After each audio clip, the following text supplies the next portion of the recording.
Supreme court का बड़ा फैसला, डॉग लवर्स की सारी याचिकाएं कोर्ट से खारिज। सार्वजनिक जगहों से हटाए जाएंगे डॉग।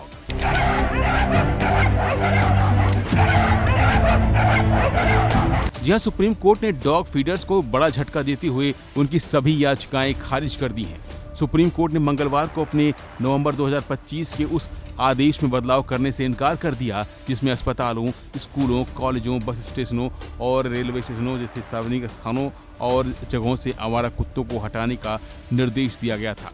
कोर्ट ने कहा कि कड़वी सच्चाइयों के सामने आंखें नहीं बंद की जा सकती हैं। सुप्रीम कोर्ट ने मंगलवार को कहा कि खतरनाक और बीमार आवारा कुत्तों को इंजेक्शन लगाकर मारा जा सकता है। लोगों की जान की सुरक्षा बेहद जरूरी है। जो अफसर निर्देश न माने उन पर अवमानना का केस चलाया जाएगा। सुनवाई के दौरान सुप्रीम कोर्ट ने कहा कि गरिमा के साथ जीने के अधिकार में कुत्तों के खतरों से मुक्त होकर रहने का अधिकार भी शामिल है। अदालत ने आवारा कुत्तों के पुनर्वास और नसबंदी को लेकर नवंबर 2025 में दिए गए निर्देशों को वापस लेने की मांग वाली सभी याचिकाओं को खारिज कर दिया। इस दौरान सुप्रीम कोर्ट ने क्या कुछ कहा, आप खुद एडवोकेट से सुनिए।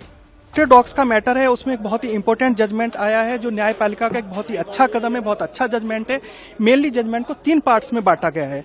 फर्स्ट जो पार्ट है वो रिगार्डिंग मॉडिफिकेशन, जो एप्लीकेशन थी जजमेंट के रिगार्डिंग, जो पहला था उसके रिगार्डिंग दी हुई थी उसमें है। सेकंड पार्ट में जो एसओपी है, जो स्टैंडर्ड ऑपरेटिंग प्रोसीजर है उसके रिगार्डिंग है। और जो थर्ड पार्ट है वो स्पेसिफिकली थोड़ा सा ज्यादा इंपॉर्टेंट कहूंगा क्योंकि उसमें compliance by states and duties की बात की गई है। मेन बिंदु ये है, एक तो आर्टिकल 21 के अंतर्गत ये चीज बहुत ही ज्यादा इंपॉर्टेंट मानी गई है कि जो लोग हैं, जो बच्चे हैं, बूढ़े हैं, बुजुर्ग हैं, उन सबको एक राइट टू लाइफ है और वो एक बहुत ही इंपॉर्टेंट है ताकि वो बिना किसी फियर के सोसाइटी में, समाज में कहीं भी आ जा सके, चाहे वो एयरपोर्ट्स हो, स्कूल्स हो, कॉलेज हो, सड़कें हैं, रोड हो, पब्लिक प्लेसेज हो। तो एक तो ये है कि जो स्टेट गवर्नमेंट्स है और यूटीज हैं, जो पिछले ऑर्डर्स थे कोर्ट के उनको भी, और जो आज का ऑर्डर है उसका जो कॉम्प्लायंस है उसे इंश्योर करेंगी। और साथ में आज के जजमेंट में एक इम्पोर्टेंट चीज और है, जो म्युनिसिपल अथॉरिटीज के ऑफिसर्स हैं और जो उनके कर्मचारी हैं उन्हें एक प्रोटेक्शन की बात भी की गई है कि अगर वो अपनी ड्यूटीज को परफॉर्म करते हैं, जो डॉग बाइट के केसेज को स्टॉप करने के लिए जो एबीसी प्रोग्राम है उसे इम्प्लीमेंट करने के लिए, या जो भी और मेजर्स है उन्हें इम्प्लीमेंट करने के लिए, तो उनके खिलाफ कोई भी क्रिमिनल एफआईआर या कोई भी क्रिमिनल केस वगैरह नहीं होगा। मतलब जिसे हम कहते हैं कि एक सामान्य प्रक्रिया के तहत।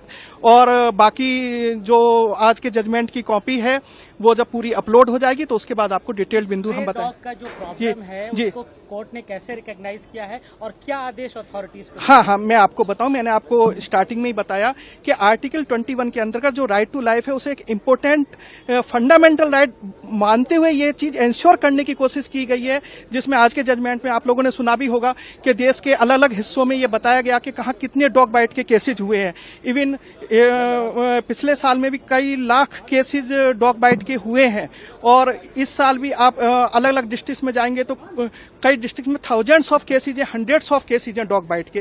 तो सीधी सी बात निकल के यही आती है कि जो राइट टू लाइफ का हमारा फंडामेंटल वो है, राइट है, उससे किस तरह से इन स्पिरिट इंश्योर किया जाए, किस तरह से उसे लागू किया जाए ताकि जो हमारे बच्चे हैं, बूढ़े हैं, स्कूल जाने वाले हमारे स्टूडेंट्स हैं, वो बिना किसी फियर के अपनी जगह पे जा सके। उन्हें ये नहीं हो कि हम 5-6 लोग एक साथ जाए, बच्चा है, अकेला जा रहा है, स्कूल जा रहा है, तो वो सीधा जा सके, उसे कोई फियर ना हो कि 4-5 डॉग्स आएंगे और एकदम उस पर अटैक कर देंगे। तो एक चीज ये है कि सोसाइटी को बिना किसी फियर के लोग अपना काम कर सके, तो उस चीज को इंश्योर करने की कोशिश की गई है और एक बहुत ही अच्छा कदम है, बहुत ही एक राइट डायरेक्शन में दिया हुआ जजमेंट है जिसे हमें अप्रिशिएट करना चाहिए।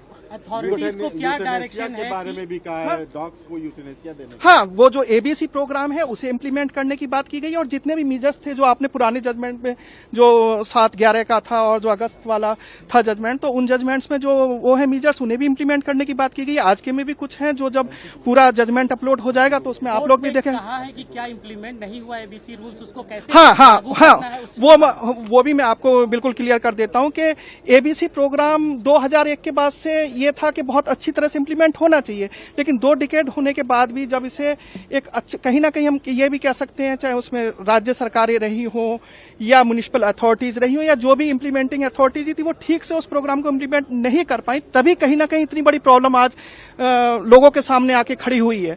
तो उस प्रोग्राम को भी बहुत ही अच्छे तरीके से, बहुत ही ईमानदारी के साथ इम्प्लीमेंट करने की बात की गई है, और इसीलिए जो म्युनिसिपल अथॉरिटीज के ऑफिसर्स है और या जो भी कंसल्ट ऑफिसर्स है, स्टेट्स के हों, यूटीज के हों, सेंटर के को कहीं के भी हों, तो उन सबको प्रोटेक्शन की बात भी की गई है कि अगर वो ये जो मीजर्स है इन्हें इम्प्लीमेंट करते हैं तो उनके खिलाफ कोई भी इस तरह का, जैसे कई बार ऐसा होता है कि समाज में जाते हैं और कोई FIR उनके खिलाफ करने लगता है या कोई उन्हें परेशान करता है, तो वो चीजें ना हो। दरअसल पिछले साल कोर्ट ने अधिकारियों को निर्देश दिया था कि वे सार्वजनिक जगहों जैसे अस्पताल, पार्क, रेलवे स्टेशन जैसी सार्वजनिक जगहों से आवारा कुत्तों को हटाकर उन्हें शेल्टर में ले जाएं।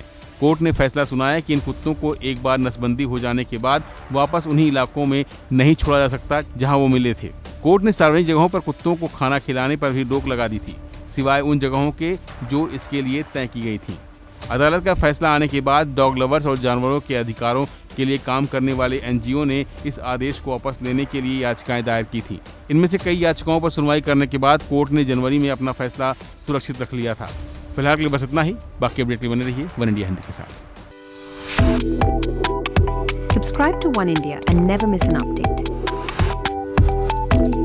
Download the One India app now.